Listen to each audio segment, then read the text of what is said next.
Alright guys, welcome back to Coded Complex. Today we are going to be looking at the HTML head element. Alright, so before now we've talked about the HTML page structure. So we are going to be seeing how it looks. Alright, in our previous class we were able to understand that the very first thing we need to do when putting up a HTML document is to declare the document type. Right, after which we have the HTML tag. Inside of the HTML tag we are going to have the head and the body inside of the HTML. Right, now today we are going to focus just on the head tag. Right, we are going to see the contents in the head. So the head element is used to display, the first thing we have here is the meta information. We can also see the title. Other things that are contained in this head element include the style, which is the CSS, and then the links, and we have base and scripts. Right, so we are going to be seeing them one after the other actually. So let's start with the document. Right, so let's start with the title.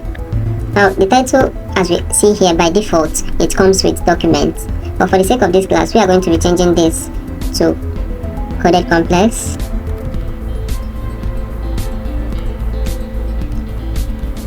Alright, so this is our title. Now what is the usefulness of this title? The title element defines the title of the document. Right, it tells the search engine what that document is about, so that when it is searched or when a search is being done, maybe you go to any of your search engines like the Google, you type in a keyword, the title of this page will help the search engine algorithm to direct you to the page where what you are looking for is. So that is one importance of the title, and it must be just text. You can't add image to your title. Right, so having seen the title, let's look at the style. We also have style here. Right, you can have style element inside of the head. Now this style element, we can use it, or we'll use it for styling our HTML document. Right, this is internal CSS where we beautify our HTML element. Right, so aside from the style element, we can as well link an external style sheet also where in the head section by using what? The link. Now notice that this link has some attributes. We've talked about what attributes is and what their values are. Right, so what are we linking in this case? We are linking what? A style sheet. And where is the style sheet located? The href is going to give you the path or the place that the style sheet is located. Now if I choose to link a CSS document here, I will just go ahead and type the path of where the CSS document is located here. Another thing we are going to look at is the script element. As you can see, we have this is our script tag, and it is used to write our JavaScript. The JavaScript helps in making our HTML element dynamic. Okay, so we can either write our JavaScript code inside of this script tag, or we import an external JavaScript file. Now this is another type of script that we can use to import an external JavaScript file or JavaScript file. Okay, so this SRC would actually take us to the location of that file and it will be uploaded here. So that is the work of this script. You can either choose to write your JavaScript code here, or you import an already existing one. So having seen that, we are going to be looking at the most important part of the head section, which is of course the metadata. Now what is the metadata about? The meta element is used to specify the character set, right, the page description, keywords, author of the document, and the viewport settings. And then I'm going to explain what they are one after the other. But before that, let's see what the method look like. Let's have this. Alright, now notice that the meta tag is an empty tag, right? It doesn't have a closing tag, it's just it, but then it has attributes.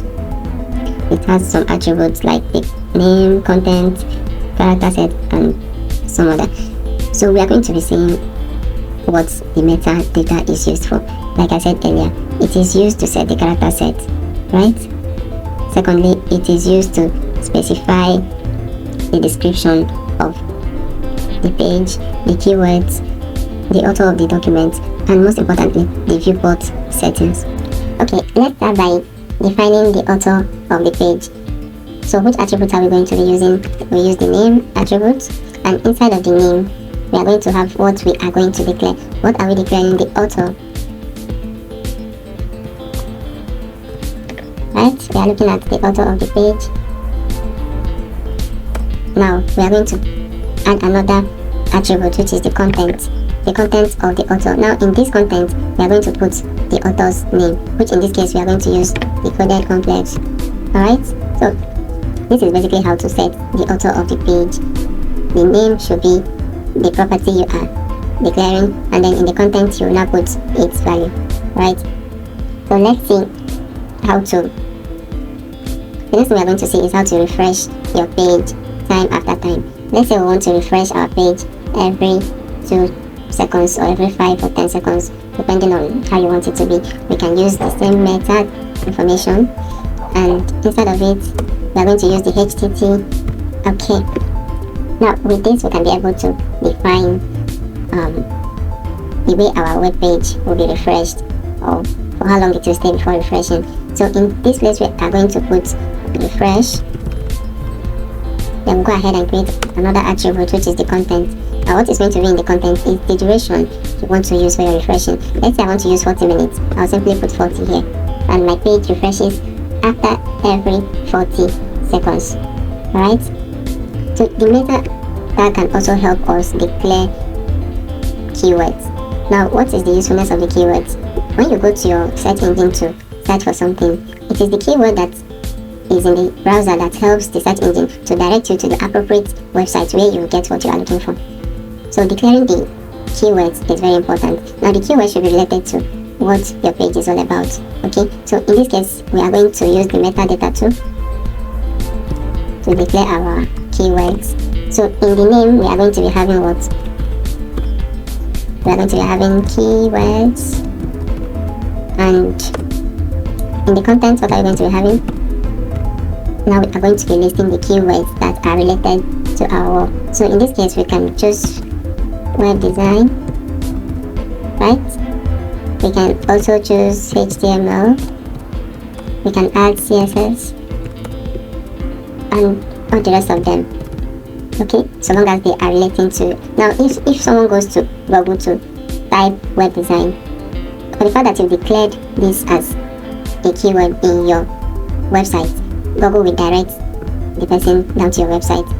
Alright, so the next thing we are going to see is how to put up the description of your page, right? What your page is all about. We also use the meta tag to do that, right? So we are going to use the name attribute as well. Inside of the name, what are we going to declare? Description, right? So we'll put description here.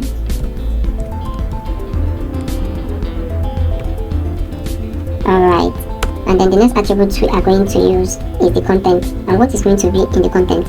It's going to be describing, the content is going to be describing what your website is all about. Alright, so in this case we can say our website is a tutorial on web design. Alright, so you can see that in the description we have tutorial on web design. That is what our website is about. Right, so the next thing we are going to see, which is almost the most important metadata, is the viewport setting. Now the viewport setting helps the browser to display the content of your web page correctly. Now we all know that the screen size of a computer is quite bigger than that of mobile devices, so you can't start comparing the two. Now what we do is to set the viewport so that when your page is loaded on different devices, they can still fit in and be displayed appropriately. Now one thing you must have in mind is, in setting your viewport, you must make sure that your content don't overflow. What do I mean by that? When you are scrolling through a website, you are more comfortable scrolling vertically, going up and down. Sometimes you don't feel comfortable going left and right or zooming the content so that you can see them very well, or painting them so that they can become tiny so that you can see everything at the same time, you prefer to scroll all. So what the viewport setting helps us to do is to make sure that our content on the browser remains within the width of the device. Now if you are using a laptop to load the website, it will show you according to the width of your device. If you are using a phone to load, it will show you according to the width of your phone. Okay, we are still going to be using the meta tag to put our viewport settings, right? So we can see here the name is viewport. Now in the content we have a width, right? The width is going to be dependent on what the device width. If you are using a laptop, the width of the viewport is going to be displaying according to your laptop. If you are using a mobile phone, the width of the web page is going to fit the width of your mobile device. And now this part that has initial scale to be 1.0, it means that immediately your page is loaded, the initial zoom or the initial scale should be 1.0, except you now decide to zoom it by yourself or zoom out by yourself. So that is the viewport setting. Let's also see one more thing, which is the character set, which we also use the meta, right? The name, inside the name we'll have the character set, and in the content, now by default the HTML uses UTF-8 by default, right? So in our subsequent classes we are going to talk about the characters, but for now this is how to set a character, right?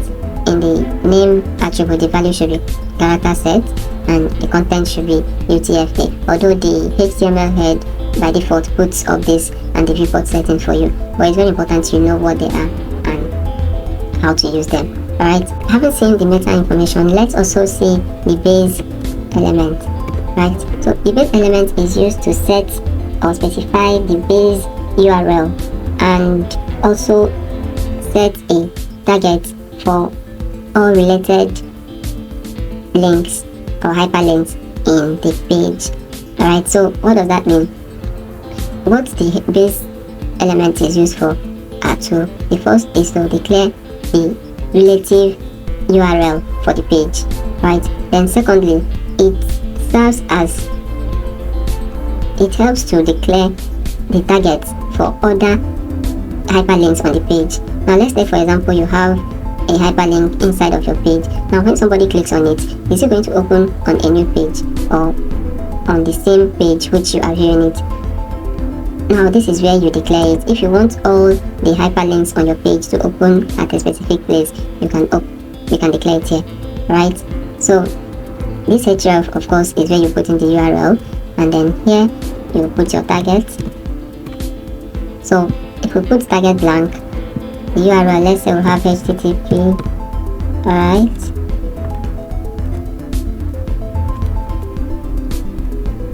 let's use coded complex.com. Alright, so this is the base URL of the page, and then this is the target. These are just the two attributes that the base element has. Now what this base URL does is every other URL on the page will have this as its prefix, okay? And then the target means that any URL you click on will open on a blank page or a blank window. Alright, so having said this, I think we've said so much about the head section, and I'm going to be leaving you here today. So a brief recap of what we did today.